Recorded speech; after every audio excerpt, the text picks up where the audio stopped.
بسم اللہ الرحمن الرحیم۔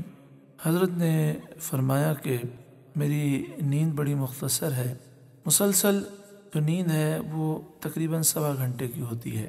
آپ نے فرمایا کہ میں یہ کوشش کرتا ہوں کہ اپنے سرہانے کئی موضوعات پر کتب رکھوں، مثلاً فتاوی رضویہ شریف ہے تو اس کی پہلی جلد رکھی، جب وہ پڑھ لی تو پھر دوسری جلد، اس طرح جب ساری جلدیں مکمل ہو گئیں تو پھر اور کوئی فقہ کی کتاب یا فتاوی کی کتاب رکھ لی، سیرت کی کتاب، اس طرح مختلف موضوعات پر کتابیں ہوتی ہیں۔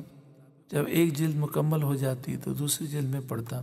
آپ فرماتے کہ میں نے یہ کبھی پریشانی محسوس نہیں کی کہ نیند نہیں آ رہی، جب تک نیند نہ آتی میں مطالعہ کرتا، اور سونے کے بعد جب آنکھ کھلتی تو میں وضو کر لیتا اور وضو کر کے پھر مطالعہ کرتا۔ آپ کے مطالعے کی کثرت کا اندازہ آپ اس سے لگائیے، آپ کی لائبریری میں ایک کتاب تھی جس کی 80 جلدیں تھیں، تو ایک شاگرد نے یہ بات کہی کہ استاد جی اس میں اتنی ساری جلدیں ہیں ایک ہی کتاب کی، اب زمانے کے تقاضے یہ ہیں کہ ان کتابوں کو نہ خریدا جائے، کیونکہ پڑھنے کا اتنا ٹائم ہی نہیں ہے، اتنی مصروفیات ہیں، اب کون پڑھتا ہے 80 جلدیں؟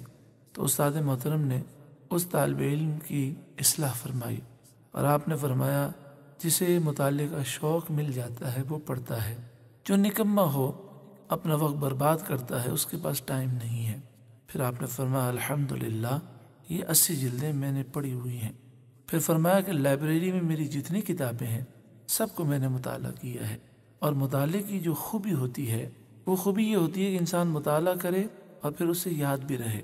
تو آپ کا حافظہ کتنا قوی تھا اور باتیں کس طرح آپ یاد رکھتے تھے، اس پر ایک واقعہ انشاءاللہ تعالی اگلی کلپ میں عرض کروں گا۔